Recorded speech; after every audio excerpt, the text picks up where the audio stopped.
So about 4 years ago, my mom died, and I was actually with her when she died.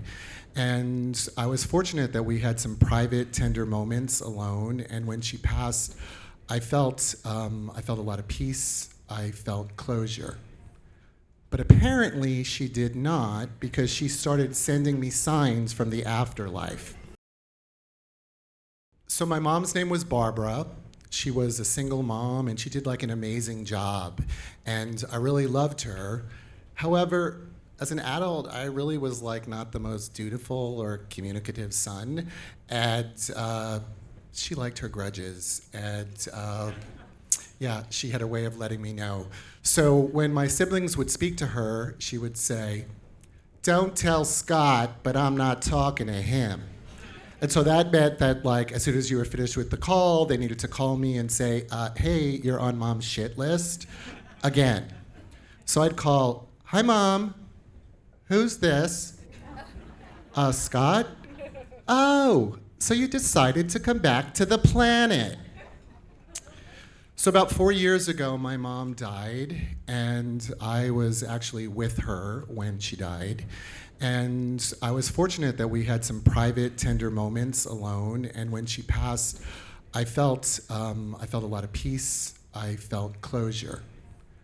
But apparently, she did not, because she started sending me signs from the afterlife. So a couple days after her funeral, I'm in my apartment. I pick up, there's like clean laundry on my coffee table. I pick it all up. And sitting there just by itself is the key to my mom's house in Tampa that says Tampa on it. And I don't even know that I had her key, and I do not keep keys on my coffee table. So like, how is that possible? So I started thinking, is she trying to tell me, "Scott, you didn't come see me enough"? So then I had to change my phone from Sprint to T-Mobile, and they told me I was going to lose all of the messages. And I'm one of these people, like, I can't get rid of messages, so I had 27 messages. So I changed the plan, I start the phone again, and I lose all of the messages, except there's still one left from her. "Scott, you didn't call me enough."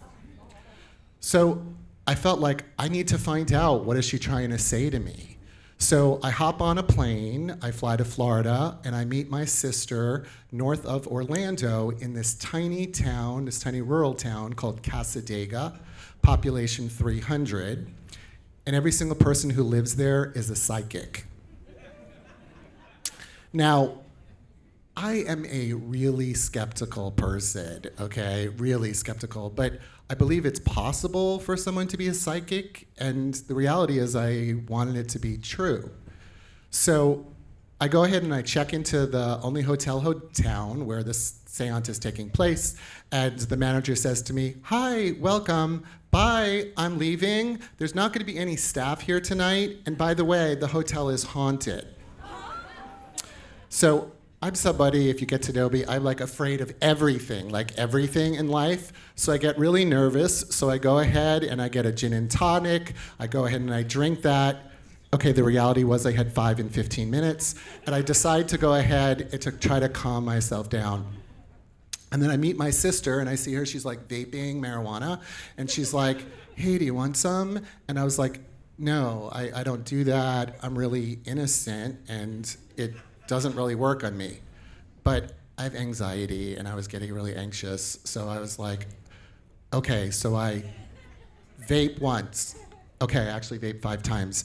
And then we decide to go to the seance. And so in the seance, there's my sister, me, and 2 women looking for their loved ones in their 40s. They have like raccoon sort of makeup, they're missing teeth, and there was like major Confederate flag vibes, okay? I was like terrified. And then there was Kathy, who was a former conservative evangelical Christian, now turned psychic medium. And so she said to us, "Hey, you just give me the name of your loved one, and Spirit will guide me, and I will find them."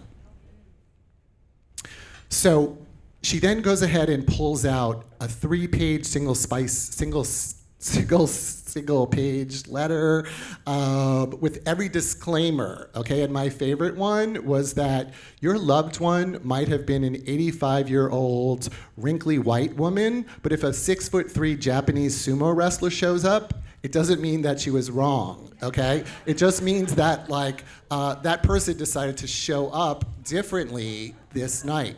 So she says, who wants to go first? I do. I'm looking for Barbara. And at that moment, the combination of alcohol and marijuana hits me, and I'm a little high. Okay, I'm like really, really high. And I go ahead and I was like, tell me about Barbara. Kathy goes into a trance. She says, someone has come forth, and this person was really bright, and that they were feeling all of their life that they were just not able to achieve what they could. And I said, because I was like really in tune to everything that's happening right now, so I say, oh my God, that could be my mom.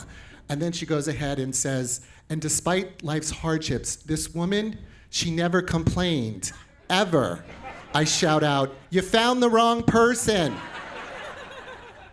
So then all of a sudden, Kathy goes, oh, my head, I feel a pain in my head. And one of the dentally challenged women, she goes ahead and she says, oh, that's my dad. He had a heart attack and he fell over and hit his head. Hey, Dad, we found out after you died that while you were married to Mom, you were simultaneously married to another woman. Do I have any secret siblings? Bats! I see bats! Bats all around me! Kathy screams. And the snaggletooth friend, who's like Robert E. Lee Loving, she goes ahead and she says, oh my God! Bats!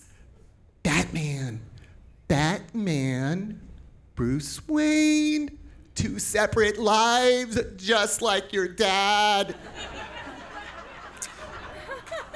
So I started to giggle a little because it was just so fake, and that giggle just erupted into uncontrollable laughter. So I tried to cough to like cover it up, you know?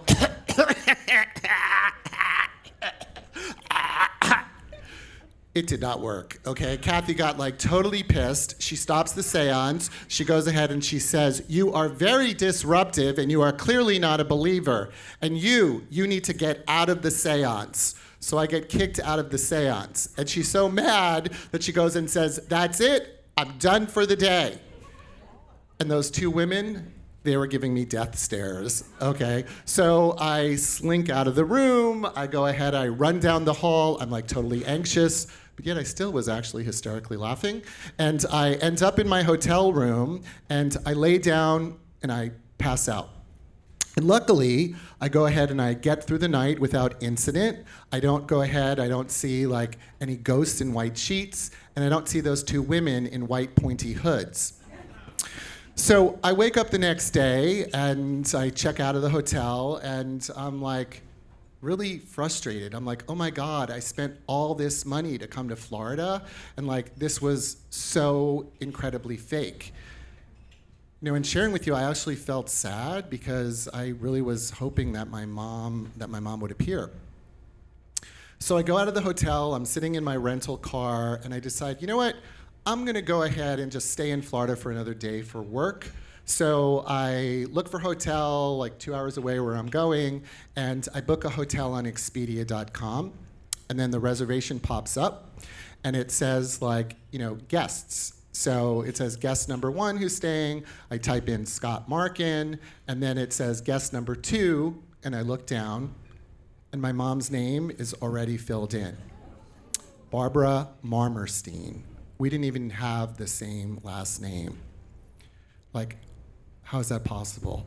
So you see, my mom was actually there, but she was just being totally passive aggressive, okay?